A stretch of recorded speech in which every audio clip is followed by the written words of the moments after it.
The evidence of things not seen. Napakamakapangyarihan.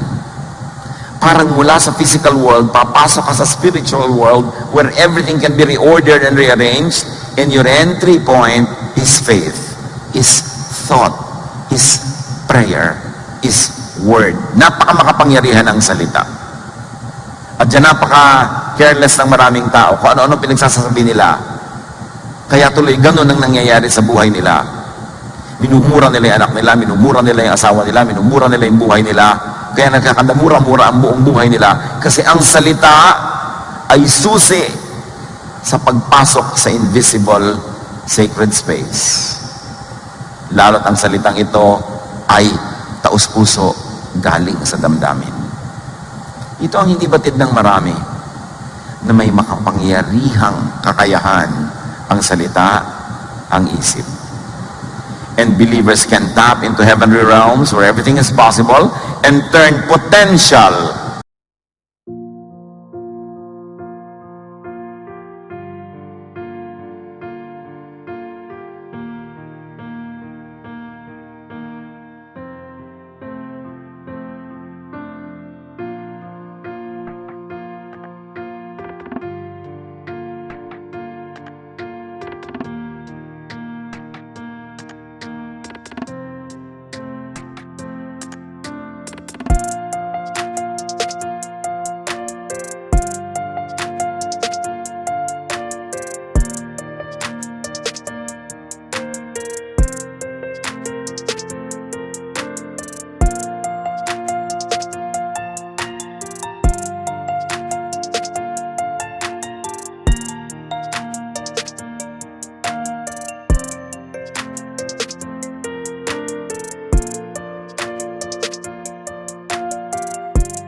turn possibility into reality. Turn spirit into matter. And this is all with faith, which is really thought. Napaka-underdeveloped and napaka-underused ang kapangyarihang ito. Na makapasok ka dun sa isang hindi nakikitang sacred space where everything is possible. And you enter through thought. Kaya marami mga tao bumapasok sa impyerno, hindi nila namamalayan Through thought. Pag nag-isip kayo ng mga bagay na nakakatakot, nakakagalit, nakakamuhi, pumapasok kayo sa impyerno. Through thought. Tumataas ang inyong blood pressure, nag-iinit ang inyong katawan, nasisira ang kalusugan, sa isip pa lang. Subukan mo magselos. Mag-imagine ka na ang mahal mo sa buhay ay nasa piling ng iba. Iniisip mo lang yon. Pero ang espiritu mo pumapasok na sa kabilang daigdig, sa daigdig ng pagdurusa, sa daigdig ng paghihirap. Pero subukan mong balik na rin. Na ang iniisip mo ay kagandahan, kabutihan, kabaitan. Iniisip mo ay mga magagandang tanawin. Iniisip mo ay pagmamahalan, pagtutulungan. Your spirit enters that invisible world of heaven because you are thinking heavenly thoughts. Ang buhay mo sa physical world na ito, kapatid, is shaped by your thoughts. Kahit nakaupo ka dyan, nakatayo ka dyan, nakakapit ka dyan, dinadala ng iyong spirit. Ang iyong spirit ay dinadala sa kabilang daigdig ng kung anong iniisip mo. And that world is only a thought away. Proverbs 4:23, be careful how you think. Your life is shaped by your thoughts. Kaya kung ang pag-iisip mo ay pag-iisip ng isang tamad, ang buhay mo ay magiging buhay ng isang tamad. Walang production, walang kita, walang tanim, walang ani, walang wala. Tamad Pero kung ang pag-iisip mo ay pag-iisip ng isang masipag, kahit ipinanganak ka sa hirap, hindi ka mananatiling mahirap. Dadalin ka ng pag-iisip mo sa spiritual world ng sipag, ng fruitfulness, ng wealth, at in that invisible spiritual world, your reality on earth is reordered, rearranged. That your reality in the physical world is changed by what you think in the spiritual world. Ang mga kompositor, gumagawa ng musika, nag-iisip pa lang sila ng mga tono, nag-iisip pa lang sila ng mga huni, himig, papasok ang kanilang espiritu into that sacred space. At maaareglo nila yung buong awit, huni at tugtog na yon. At pagbalik nila sa physical world, either i-record nila, ipapiano nila, o gagawin nila mga nota, kung marunong sila magsulat ng mga nota.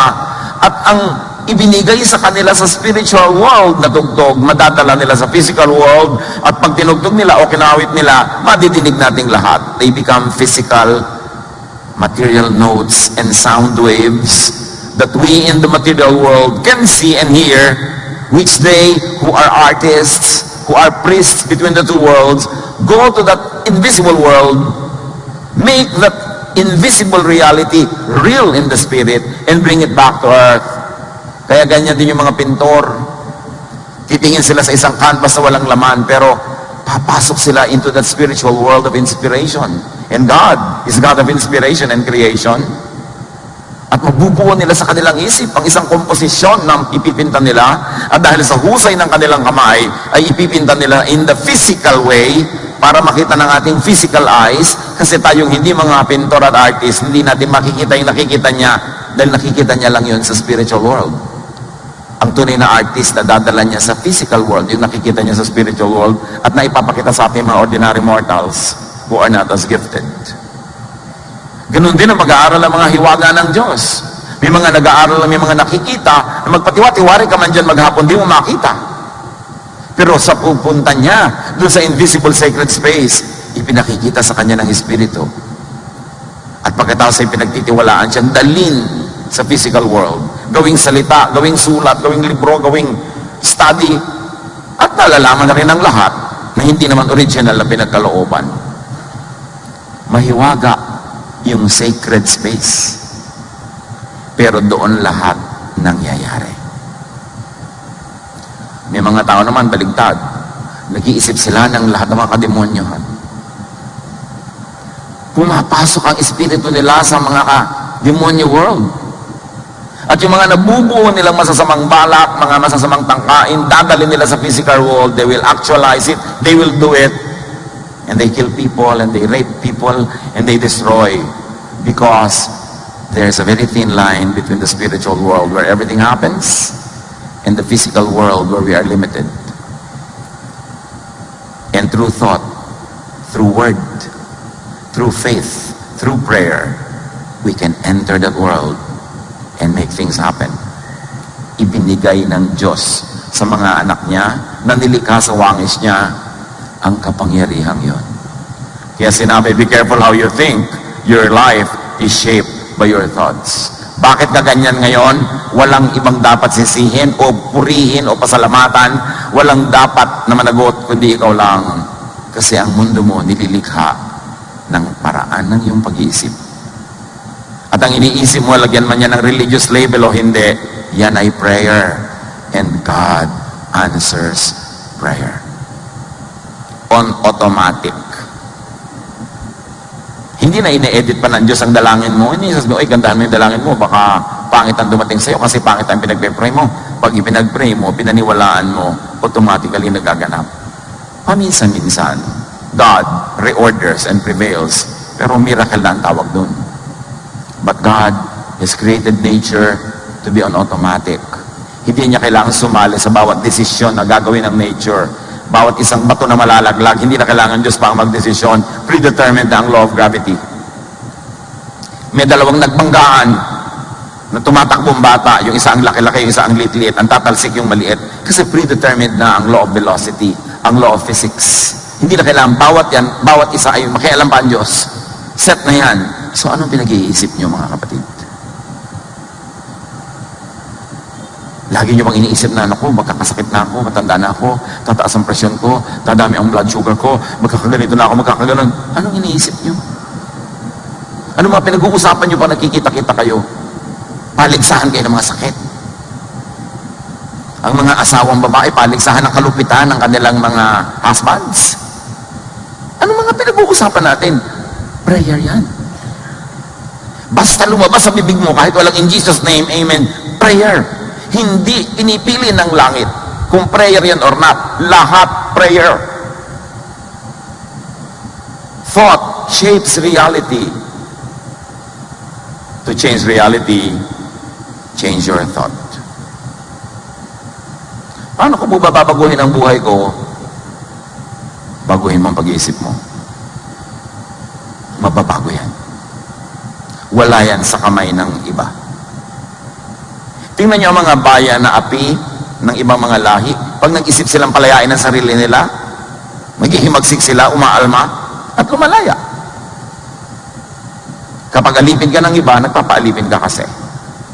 Kapag api ka, nagpapaapi ka kasi. Pag naapektuhan ka, nagpapa-apekto ka kasi. Faith is thought, is prayer. And faith and prayer moves the hand of God. Di ba lagi natin sasabi, prayer moves the hand of God? What does it mean? Prayer moves the energies of creation. Prayer moves mountains. And mountains can mean physical mountains or any other obstacle in life. Nung araw kasi yung mountain, obstacle yan eh. Pag nagbabiyahe ka, iikot ka pa ng malayo para hindi mo siya kailangang akyatin. It's an obstacle. Pero pag sa mountain, umalis ka dyan, tumabi ka, dadaan ako, sabi ni Jesus, susunod sa'yo. Literal ba yun? Napakagandang isipin. At pinatunayan ni Jesus ang sinasabi niya, mga literal. Binuhay niya yung patay. Inalakan niya ang lumpo. Nakarinig ang pipe at bingi. Nakapagsalita ang pipe. Hindi talinghaga, hindi alamat. Totoo that you can make things happen in the physical world by first ordering them in the spiritual world. Faith and prayer can rearrange matter. It can rearrange the physical world. What is in the mind? Isipin nyo, ano ba laman ang utak nyo? Anong iniisip nyo lagi? Pera? Gusto ko magkapera, gusto ko maghanap buhay. What is in the mind finds its equivalent in the heavens. Join forces and combines with its kind, with its relatives, with its twins in creation, and then comes back to you, manifests in the physical world. Kaya kung anong pinag-iisip mo, madalas talaga yun ang nangyayari. Yung nag-iisip na gustong magkaroon ng magandang ganitong bahay, bigyan mo ng konting taon, matutupad yun. Kasi yun ang laman ng utak niya. Yung nag-iisip na gusto niya mag-abroad, magbiyahe, give him or her a few months, a few years, makikita mo, nagpo-post na yan na Facebook ng mga biyahe niya. Yung kasi iniisip niya eh. Bakit kayo nandito ngayon? Di ba kasi iniisip niyo?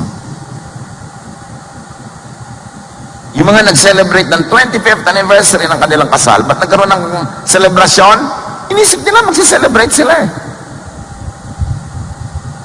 Bakit may mga pamilya nagbabiyahe together? Kasi inisip nila.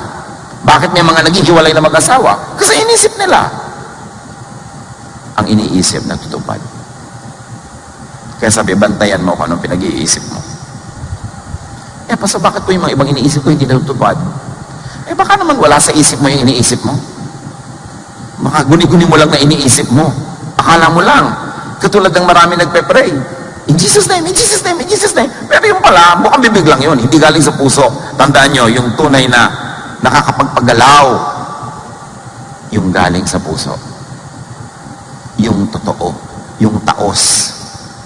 Matthew 21 to 22, Jesus replied, I tell you, if you have faith and do not doubt, not only can you do what has been done to the fig tree, na sinabihan niya, sana huwag ka na mamunga uli at naluoy, but also, you can say to this mountain, go throw yourself into the sea, and it will be done. Naghahanap kasi si Jesus ng bunga doon sa isang puno, walang kabunga-bunga, sabi niya, nawa, hindi ka na mamunga pa muli. Kinabukasan, sabi ni Pedro, yun pong puno na sinabihan nyo, luoy na. Sabi niya, huwag ka ma-impress dyan, puno lang yan.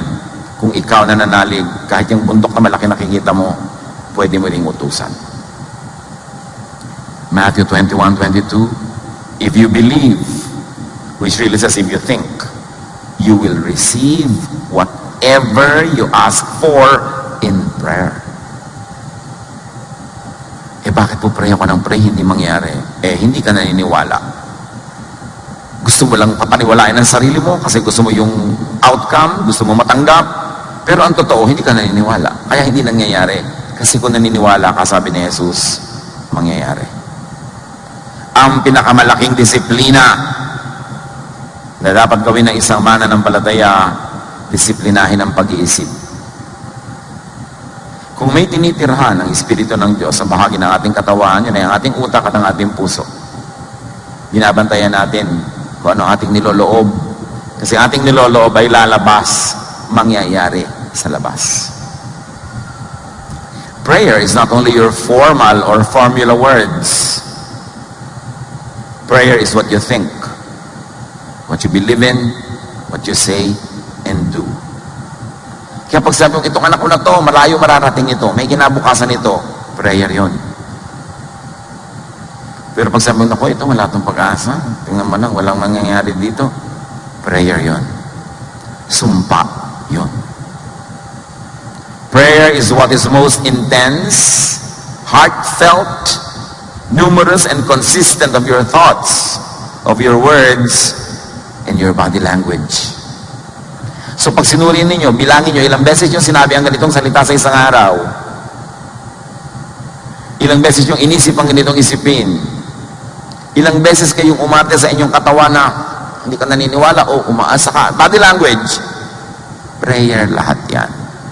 Hindi kailangan nakaganito ka para ka mag-pray. Ang ginagawa mo, nagpe-pray ka.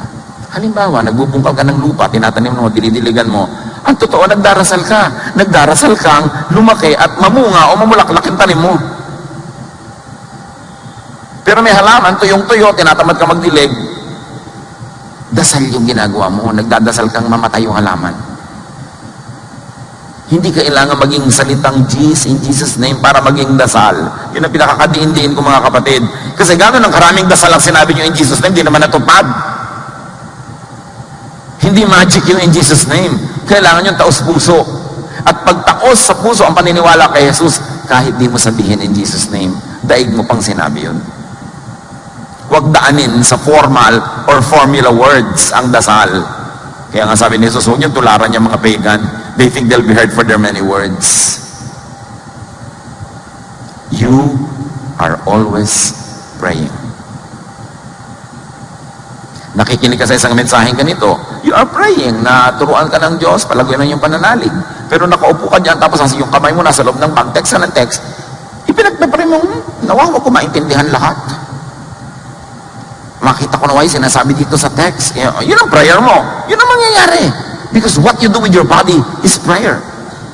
You can believe and think and pray into creation and recreation of matter. May kapangyarihan ng bawat nilalang ng Diyos. Joshua 10:12-14. Yung labanan, napakahalaga, kailangang manalo sila Joshua, pero gagabi na, pag dumilim, maiiba ng equation. Bukas, hindi mo na alam kung mananalo na naman sila uli, kung nakapagpahinga na yung kalaban. Joshua said to the Lord, O sun, stand still over Gibeon. O moon, over the valley of Ajalon.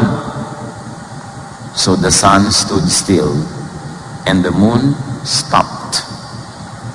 The sun stopped in the middle of the sky, and delayed going down about a full day. There has never been a day like it before or since. A day when the Lord listened to a man. The Lord suspended all the laws of the universe. At ang araw ay hindi lumubog. Ito ba'y alamat o totoo? Natural, totoo. Pero sa layo na nang nangyari, at dahil maging mga manhid na ang ating mga pananalig, ang tingin na lang natin dyan, noon lang araw lang yan, wala na yan ngayon. God is the same yesterday, today, and tomorrow. And what faith can procure from sacred space, from heaven, from God's power, is immeasurable. prayer gets answered. Ang hindi lang nga natin batid, yun lang pala nagmumura na tayo, prayer na yon. Yun lang palang iniinom mo yung gamot, pasok, hindi naman tatalab sa akin. Ang prayer mo, huwag kang tatalab. Sinasabi mo iniisip mo. Kaya may mga pasyente, tinest yung isang grupo, pinainom ng tunay na gamot, at yung isa man, pinainom ng gamot-gamutan lang, pero hindi gamot. Yung mga pinainom ng gamot-gamutan, nagalingan din, nananalig sila kasi nagamot yun. Yun ang tinatawag lang placebo effect. Their faith turned the placebo material into medicine. You see, even now, science tells you that. Medicine tells you that. Pag nananalig ka sa doktor, gumagaling ka. Pero nung nakita mo yung doktor, sabi mo, mukhang kalansay ang doktor, anak. Paano ka nga gagaling? Ang tingin mo pala sa kanya, si kamatayan.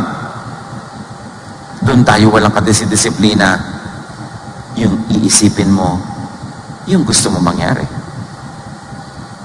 Matthew 21:22, if you believe, you will receive whatever you ask for in prayer. And of course, we're expanding the meaning of prayer as everything that crosses your mind and comes out of your lips. That is prayer. Kaya ang bayan natin, dapat natin laging i-bless, hindi yung pagbibukabib mo, only in the Philippines, kaya mga Pilipino, pintas ka ng pintas. Prayer yun Dapat nating palitan. Prayer can change God's mind within the realm of heaven. Maraming theologian will be scandalized pag sinabi mo, no, prayer doesn't change God's mind. Genesis 18:32. Then he said, may the Lord not be angry, si Abraham ito, but let me speak just once more. What if only 10 can be found there? He answered, for the sake of the 10, I will not destroy it. So God sent angels to Abraham. Many people believe that it's God himself that made an appearance. At sinabi niya, puro daw kasamaan dyan sa Sodom. Sisirain ko na yung city na yan. Sasabugin na yan. Paulan na niya ng apoy. Sabi ni Abraham, kung meron pong 50 mabuti, sisirain niyo pa ba? Sige, para sa 50, hindi na. Tumawad sa Abraham hanggang bumaba na ng bumaba at nahihiya na siya nung 20, pinagbigyan pa rin. Kasi sabi niya, kung huli na po, huling tawad, kung meron po 10. Sabi niya, sige, alang-alang sa 10, hindi natuloy ang plano. You see, God changes His mind. But within His will, kasi His greater will is really to not destroy the city. Meron siyang specific will for at the moment, pero may bigger will siya. Halimbawa, anak mo, ang will mo dahil laging bagsak sa eskwela, patigilin sa pag-aaral, that's your will now. But your greater will really is makatapos siya. So, nung sinabi niyang, magbabago na po ako, sige, pasok ka na uli. Within your will pa rin yun. Kaya sabi natin kanina, malawak ang will of God, hindi lang isang tuldok. At pagka sasabihin mo, kabaitan, kabutihan, kagandahang loob, within God's will yun.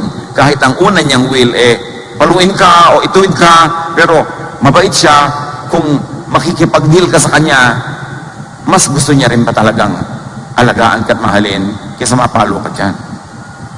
2 Kings 20:1-6. Hezekiah got sick and was almost dead. He was the king. Isaiah the prophet went in and told him, ang taklesang propeta, the Lord says you won't ever get well. You're going to die. So you had better start doing what needs to be done. Pag may ganito kang propeta sa buhay, di ba? Wala man lang ka pasapa sa kalye. Sabi niya, mamamatay ka na daw. Ayusin mo na lahat ang maiiwan mo para hindi mo gulo. Hezekiah turned toward the wall and prayed, don't forget that I have been faithful to you, Lord. I have obeyed you with all my heart, and I do whatever you say is right. After this, he cried bitterly. Ayaw pa talaga mamatay. So, si Isaiah naman, nasabi na niya yung message niya, papaalis na siya ng palasyo. Nung nandun na siya sa bulwagan, dinadaanan niya, before Isaiah got to the middle court of the palace, the Lord sent him back to Hezekiah with this message.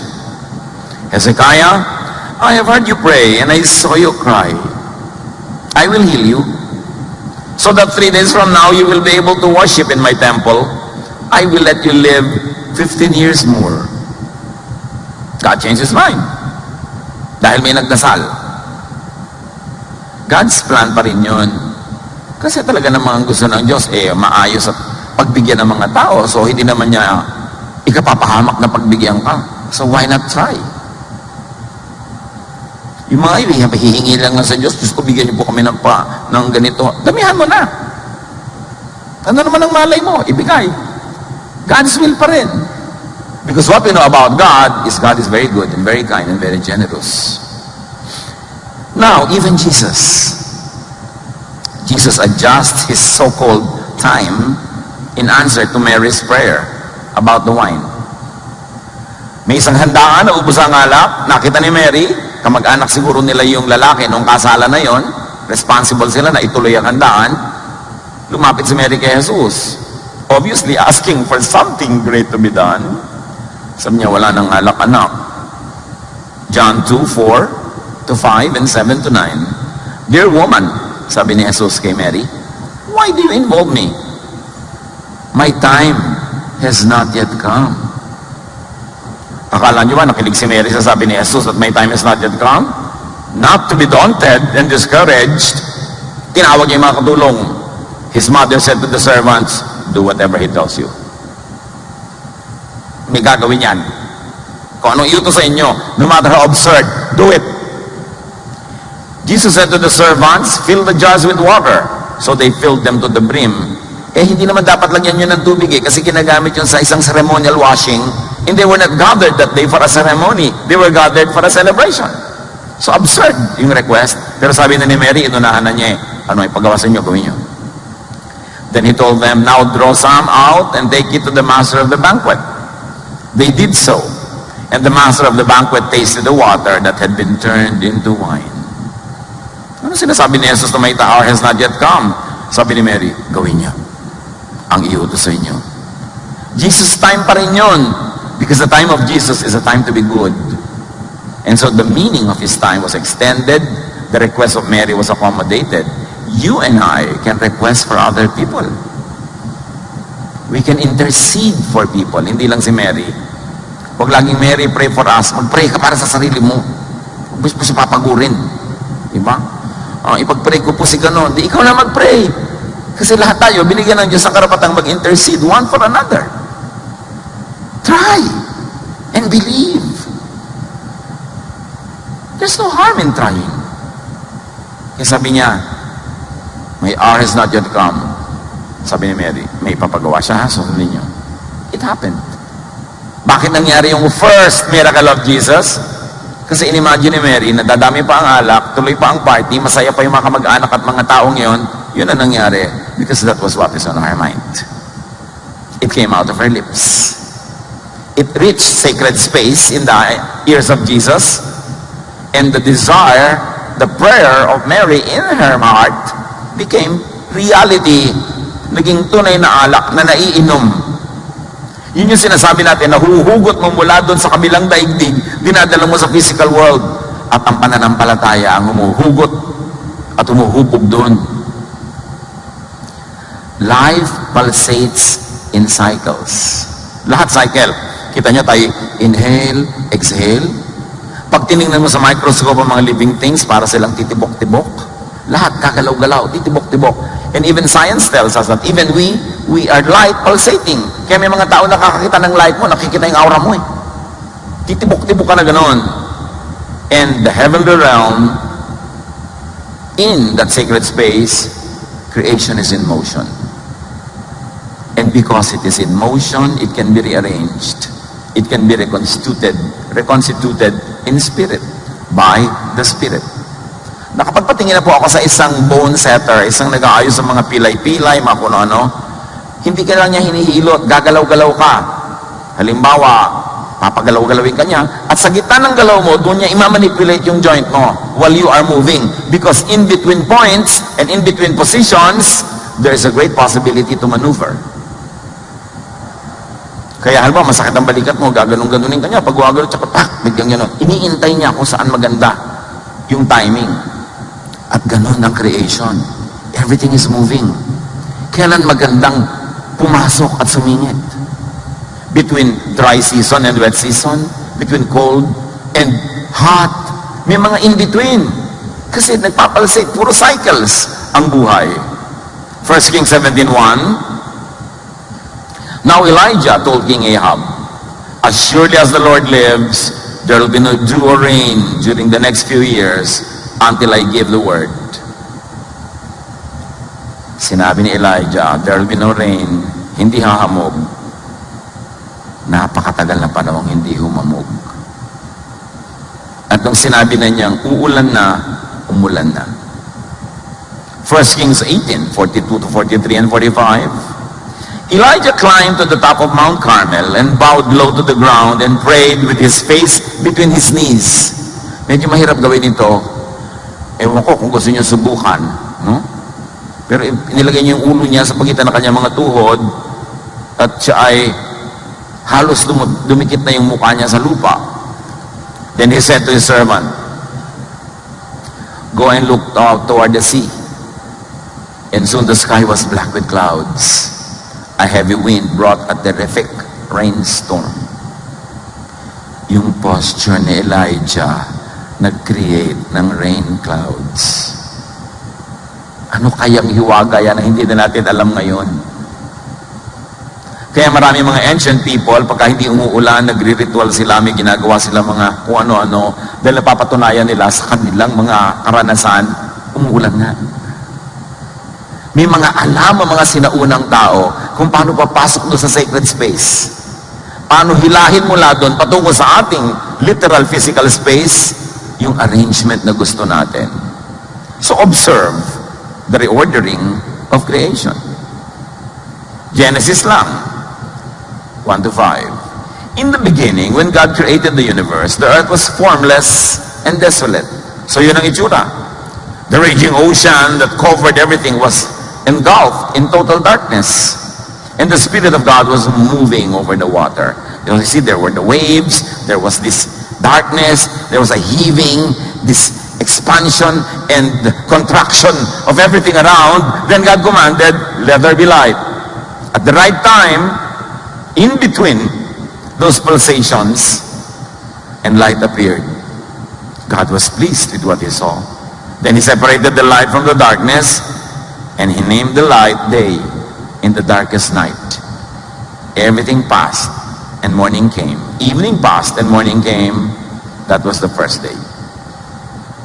Pag sinuri mo ito, ang daming dynamics involved.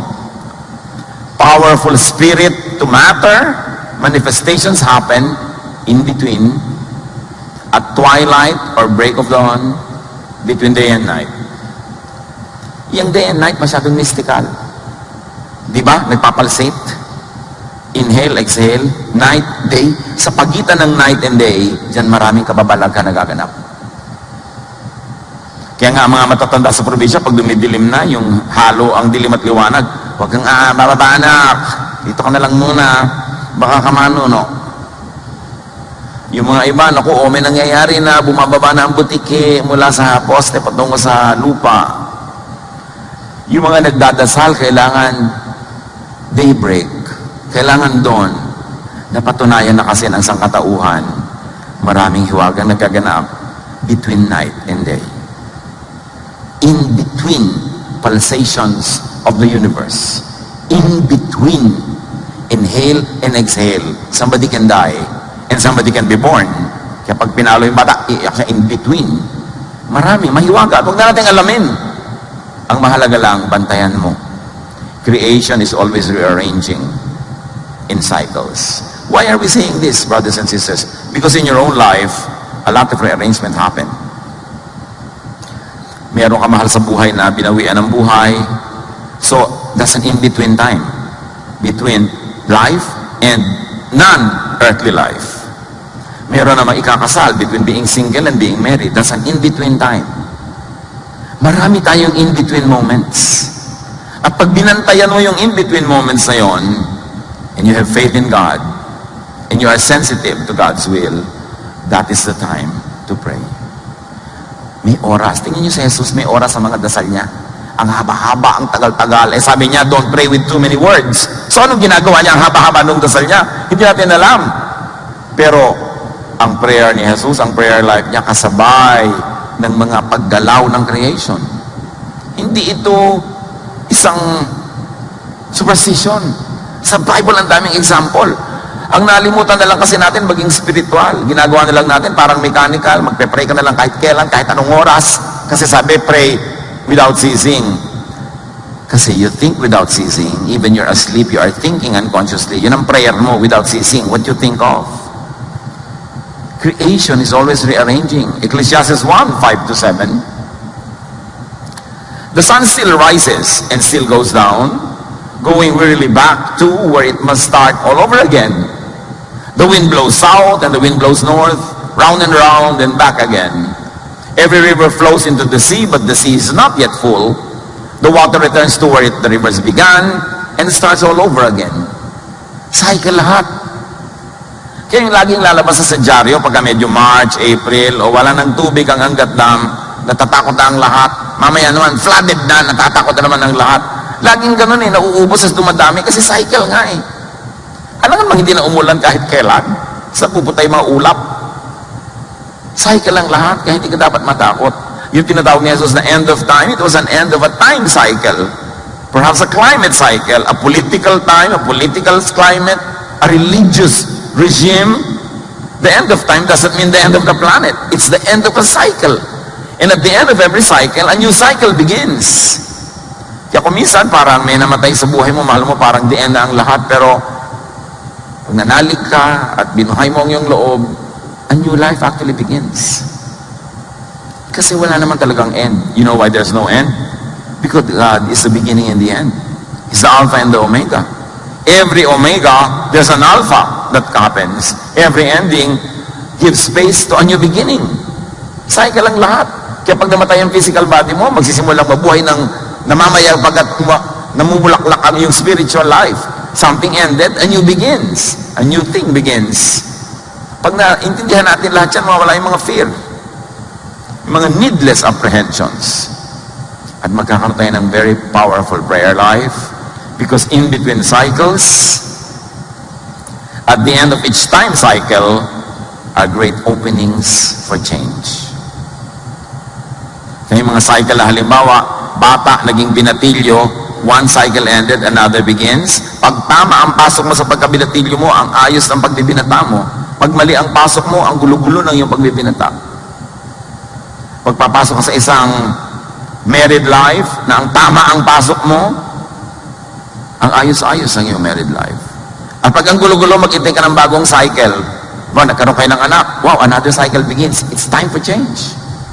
Bigla kayo nagkapera, yumaman kayo. Another cycle can begin. Dapat maganda ang pag-handle mo niyan para maganda ang maganap. Laging may pagbabago. May chance na magbago. These movements in creation presents potentials of and opening for reordering the order, for rearrangements, for recreation. There, God creates, we recreate. We rearrange. So watch for seasons. Watch for end of seasons. Kita nyo, mga end of season sale lang nga, di ba? Magkakaroon ng sale kasi tapos ang Pasko. So may bago na namang cycle magbibigin. Doon maganda mamili. In between. Hindi yung lahat na bimili, ang sikip-sikip, pila-pila, ang mahal-mahal. Pasko kasi, December 26, 50% lahat. A new cycle begins. Kung matalino ka, dapat nakikita mo na yung cycle na yon. Huwag kang bibili ng mga before Christmas, ang mahal lahat at tagal pa magbayad, pila. December 26, sale. Tapos yung matitira pa, January 6, super sale. Tataas uli yan kasi magpe-February 14 na. Diba? A new cycle will begin. A new cycle of shopping. Kaya kailangan nando ka sa gitna, marunong kang tumempo. Siyempre, pagkatapos na naman ng Valentine's Day, kung ano-ano ini-invento ng mga restaurant at mga tindahan para magkaroon ng bentahan, Mother's Day, Father's Day, Grandmother's Day, Cousin's Day, di ba, mga classmate day, high school day, para another cycle of shopping and eating happens. Kaya kung minsan namamanipulate tayo ng mga ganyan seasons, mga man-made seasons. So, watch out for seasons. Kahit kayo mag-asawa, kung minsan nagkakatabangan na kayo, para lumalayo lang nyo sa isa't isa, hintayin ninyo na may mag-end. Huwag namang end ng buhay niya. Yung may mag-end na isang season. Halimbawa, end ng inyong paghihirap, end ng inyong kawalan ng pera, o end ng sakit ng isa. Then may magbabagong cycle.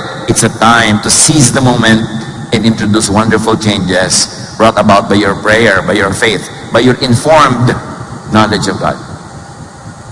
Ecclesiastes 3:1-8. Everything on earth has its own time and its own season. There's a time for birth and death. Huwag kang magtakang may namatay. Pastor, bakit po namatay siya? Pinanganak siya eh. Natural mamamatay siya. Bakit po ngayon? Kailan kahapon? Kailan? Bukas? Ganun din yun. Kahit next year, ayaw mo pa rin. Tanggapin.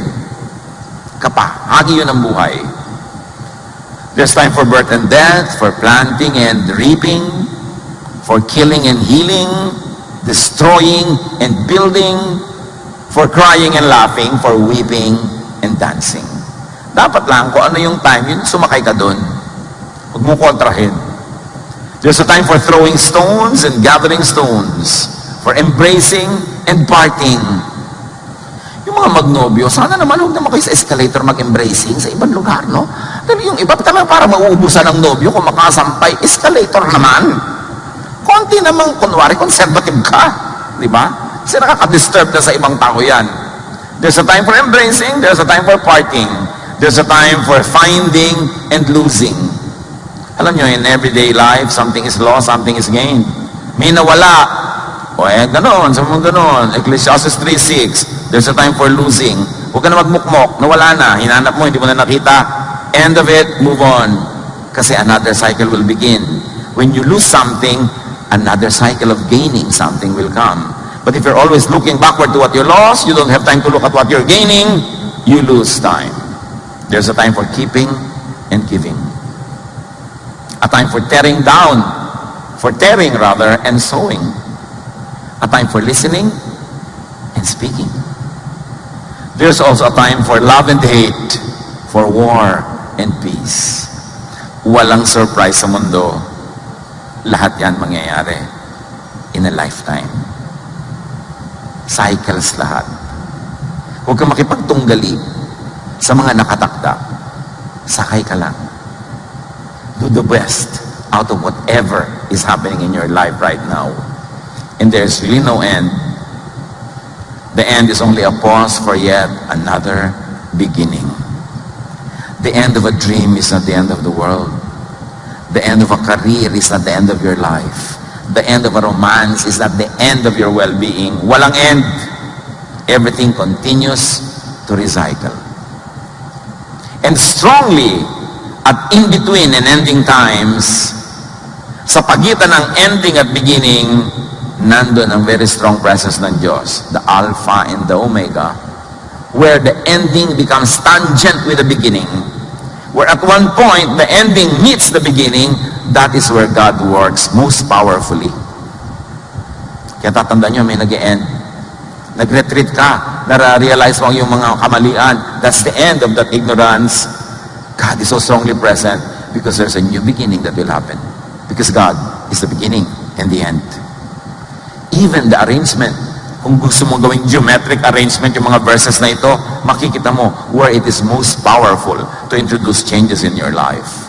Revelation 21:6, I am the Alpha and the Omega, the beginning and the end. Jeremiah 29:11,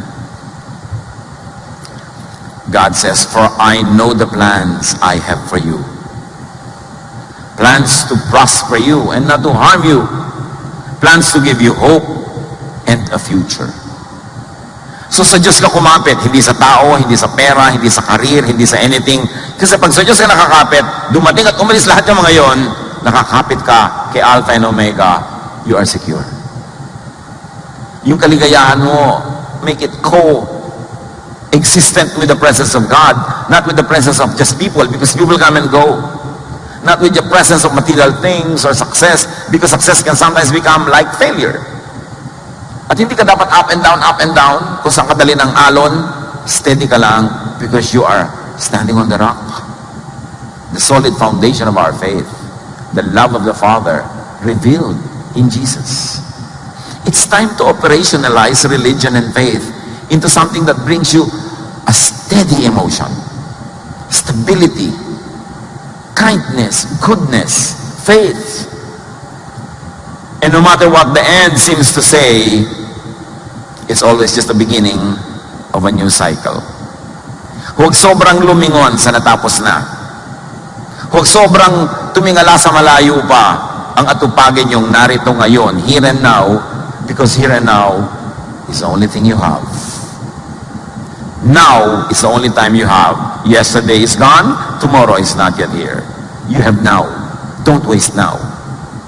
John 12:24, a grain of wheat that falls on the ground will never be more than 1 grain unless it dies. But if it dies, it will produce lots of wheat. So ipinapakita ni Jesus, huwag kang sobrang malungkot pag may namamatay, kasi ang pagkamatay ng isang bagay, isang nilalang, ay pagsimula ng isang bagong buhay in many other forms. Apply it in daily life. Because many people that we love, many things, many animals and plants that we love can die any moment. We grieve, we are sad, but we are never hopeless because an ending ushers in a new beginning. Just open your eyes and believe.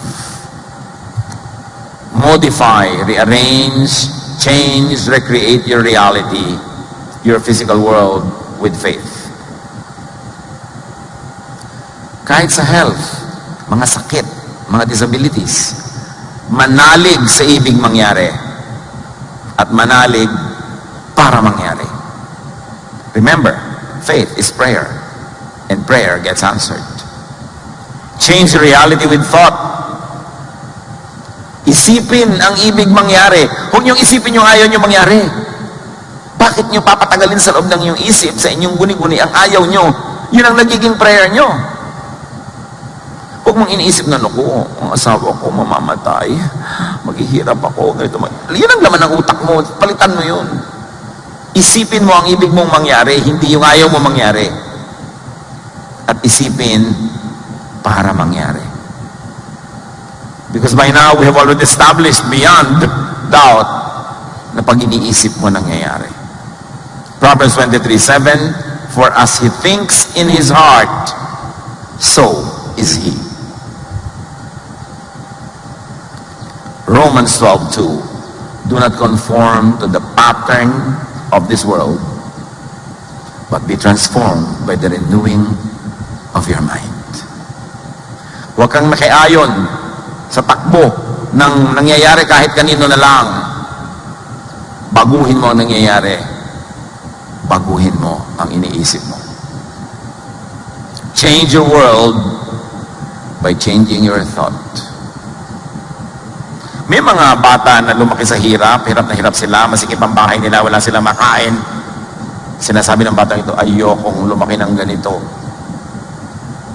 At yung mga may ganong iniisip, yun yung nagsisikap, yun yung may ginagawa, and give them 10-20 years, iba na ang buhay nila kaysa sa mga magulang nila. Kasi hindi nila tinanggap ang buhay bilang ganon lang, naiiba. Pero yung mga, ganyan lang talaga yan, wala tayong magagawa, talagang kakamatayan din niya yun. Kasi sa isip pa lang niya, wala na siyang gagawin eh. Ganito na ako eh.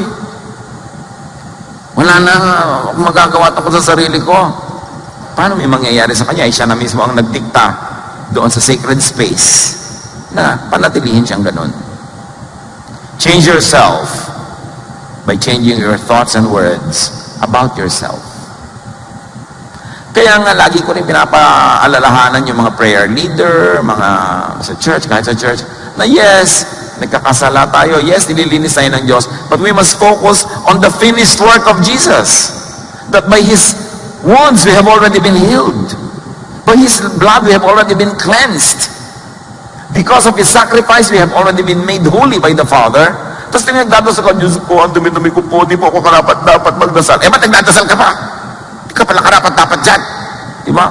Wala po ako, marumi po ako, isa po ako ganito. Nung araw yun, bago si Jesus namatay para sa'yo, binabaliwala mo naman ang kamatayan ni Jesus. Ang paglilinis sa'yo, wala laman ng utak mo, kundi nagkasala ka, marumi ka, kulang ka. Well, it is happening in your reality, only in your earthly reality. In sacred space, in heaven, it is not happening because Jesus already made you clean. God looks at you as a holy person because you were cleansed by the blood of Jesus. So when you stand to pray, Thank God, thank you Lord that I have been cleansed. Hindi na yung dumi-dumi ko po, alam ko na yan. Diba? Hindi mo naman po ako karapat dapat magdasal. Eh, ba't nagdadasal ka pa? Tama na ang drama-drama. Dapat mabuhay na tayo sa mood of thinking that we have been blessed, we have been cleansed, we have been saved. At ipamuhay yun sa mag-preach po kayo sa sin. Of course, kaya nga namatay si Jesus eh. The rising of Jesus from the dead is the greatest preaching against sin that has already been paid for. It is not a license to do wrong, but it is a joy to always remember and to live by and to live with. That is what it means to be a Jesus believer. Romans 8, 5-6. Those who live according to the flesh have their mind set on what the flesh desires. In other words, thought on the flesh means life in the flesh. But those who live in accordance with the Spirit have their mind set on what the Spirit desires. In other words, thought on the Spirit leads to a life in the Spirit. The mind governed by the flesh is death, but the mind governed by the Spirit is life and peace. In other words, life or death depends on what governs your thought. Sisigla ka o tatamlay, mabubuhay ka o mamamatay, sasaya ka o lulungkot, kung ano ang pinipiliin mong isipin. So recreate your reality with prayer. And we can include yung formal prayer. Pero hindi natin masyado lagi na-emphasize yung formal prayer because everything you do nga is prayer. Pero yung formal prayer, manalangin para sa ibig mangyari at manalangin para mangyari. Philippians 4:6, do not be anxious about anything, but in every situation, by prayer and petition, with thanksgiving, present your request to God. Kita nyo may thanksgiving na? Kasi tinatanggap nyo na ibinigay na. Huwag yung Lord, tatanggap po ako ng pagpapala. Ang timing na ginawa mo, hindi pa nangyayari, tatanggap. So sasabihin sa'yo ng sacred space, sasabihin sa'yo ng heavenly realm, o sige, tatanggap. Nasa na po? Tatanggap. Nasa na po? Tatanggap. Naka-future tense ka Dapat sa prayer mo, salamat po, tinatanggap ko na. O ayun, tinanggap mo na kasi naka-present tense ka Sa format pa lang ng prayer mo, hindi matutupad kasi laging tulutan mo po. O sige, tutulutan ko. Ba't wala pa po? Tinutulutan ko pa lang. Pero hindi pa nangyayari. Kaya sabi nga ba, di ba sa Bible, when you pray, believe that you receive it. So do not pray for anything that you do not believe in. It will be a waste of time. But believe. Recreate your reality with word. Ito ang pinakamadali. Kasi conscious tayo with words. Sabihin nyo ang ibig mangyari. Hindi yung ayaw nyo mangyari. Baka naman hindi ka makagraduate, anak. Bakit yan ang sinasabi nyo, nanay? Sabihin nyo, gagraduate ka. Bakit yung negative ang sinasabi nyo? Naku, yung asawa mo, mukhang kakaliwain ka niyan, anak. Huwag nyo naman po kami isumpa. Sasalita pa lang kayo. Kaliwaan agad ang sinasabi nyo dyan. I-bless nyo naman kami, huwag nyo kami i-curse. Diba? Yung tatakbo pa lang, naku, madadapa yan. Hindi ko kaya. Walang mangyayari. Sayang. Ganyan-ganyan ang mga bokabularyo ng maraming tao. So look at their lives. Sabihin nyo ang gusto nyo mangyari. At sabihin nyo para mangyari. Kasi pag nangyari na sa utak nyo, papasok kayo sa sacred space, kinukuha nyo yung sagot, dadali nyo sa physical world. Kaya sabi sa Psalm 19:14, let my words and my thoughts be pleasing to you, Lord. Be in accordance with your will. Ecclesiastes 5:2-3, sa mga maraming pinagsasasabing hindi dapat, God is in heaven and you are on earth, so don't talk too much. If you keep on thinking about something, you will dream about it. If you talk too much, you will say the wrong thing. Pastor, napanaginipan ko po, yung asawa ko po nagtataksil. Napanaginipan mo, o isip ka ng isip. Isip po ako ng isip, kaya mo napaginipan. Tumigil ka na, kaiisip ng ganyan. Kasi inisip mo, nangyari na sa panaginip mo, kung malakas ang pananalig mo sa iniisip mo, matutupad kamahalan. Kasi yan ang iniisip mo. Recreate your reality with action. Gumawa para sa ibig mangyari. Gumawa para ang ibig ang mangyari. Gusto mong umunlad, anong ginagawa mo sa buhay? Gusto mong umasenso sa trabaho, anong ginagawa mo araw-araw? Absent ka, late. Tapos gusto mong umasenso, iba ang ginagawa mo. Ang papakinggan ng langit, yung ginagawa mo, yung body language. Kahit pray ka ng pray, Lord, bigyan niyo po ako ng promotion, bigyan niyo po ako ng promotion, in Jesus' name, in Jesus' name. Kahit pa mamamalat ka ng in Jesus' name dyan, kung tamad kang ganun, wala kang ginagawa, yun ang prayer mo. Mark 5:28-29, she thought, yung babaeng dinudugo, bawal sa dinudugo na humawak sa kapwa-tao, lalo sa lalaki. Dinudugo siya, naniniwala siya, pag nahawakan niya laylayan ng damit ni Jesus, gagaling siya. Nilabag niya ang batas, hinawakan niya. She thought, if I just touch his clothes, I will be healed. Immediately, her bleeding stopped, and she felt in her body that she has been freed from suffering. May ginawa. Hindi lang siya nanalig, may ginawa. The prodigal son, alam niyo na yung kwento, naglayas, kinuha ang mana, naglustay, tapos naghirap, nagutom. Pero may faith pa rin siya sa father niya. Sabi niya, mabait ang tatay ko. Uuwi na lang ko sa kanya kahit gawin niya akong katulong. At least kakain ako sa oras. So uuwi ako, sabi ko, huwag niyo na ako gawing anak ulit, katulong na lang. Pakainin niyo na ako ng libre, magtatrabaho na lang ako. May faith siya. At dahil may faith siya, he thought of returning. That thought translated into action. He did return. He asked to be taken in. But the father took him in back as a son, not as a servant. Kita niyo what thought can accomplish?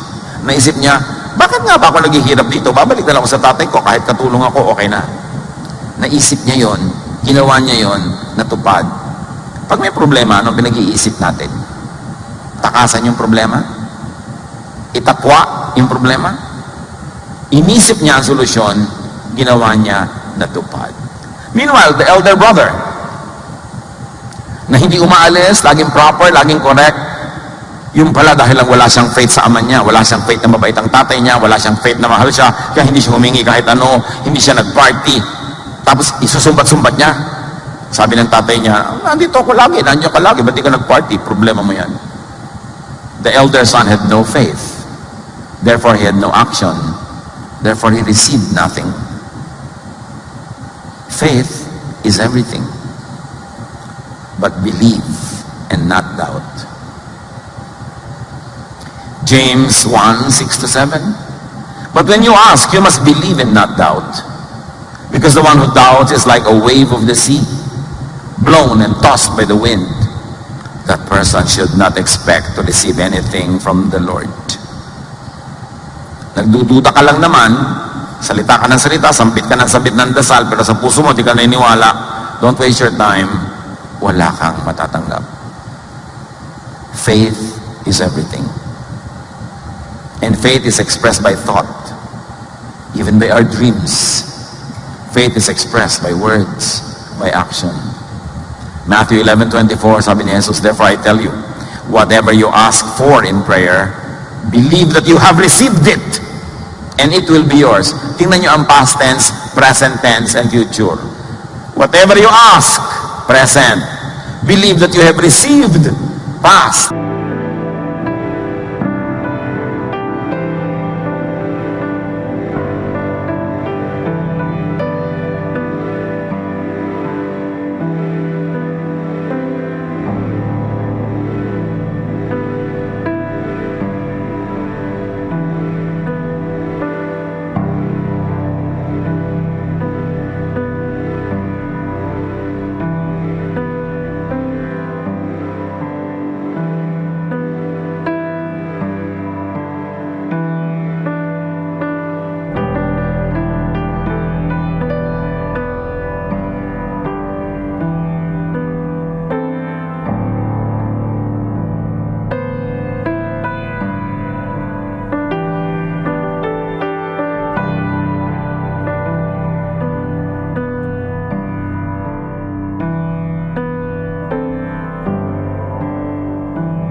tanong, mga kapatid, sa hinabahaba ng usapan natin, what is your mountain to move? Anong sagabal ang gusto nyong maalis? Anong tulay ang gusto nyong malagay dyan para kayo makatawid? Anong pinapangapangarap, iniibig-ibig, ginugusto-gusto nyong mangyari? Yun ang isipin nyo. Yun ang sabihin nyo. Yun ang panaligan nyo. At yun ang pagtrabahuhan nyo at magaganap.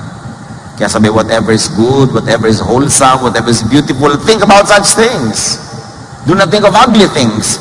Do not think of negative things, because these are the things that will happen. Discover and use that God-given power for you to change your reality. But remember, change is always within God's will. God's will pa rin yun. Hindi mo pwedeng baligtarin na pasamain mo ang Diyos. So kung yung hinihingi mo mabuti, gusto pa rin yun ng Diyos. Kahit may ibang unang usapan, pero mabuti pa rin, within God's will pa rin yun. Pero mong humingi ng masama.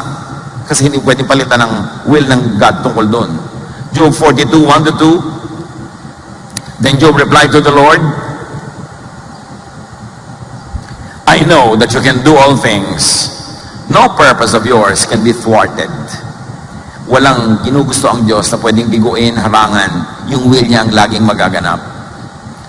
But God's will, as we have said, is vast and mysterious. Huwag niyong limitahan ang hingi. Huwag niyong limitahan ang paniniwalaan, kasi ang Diyos walang limitasyon.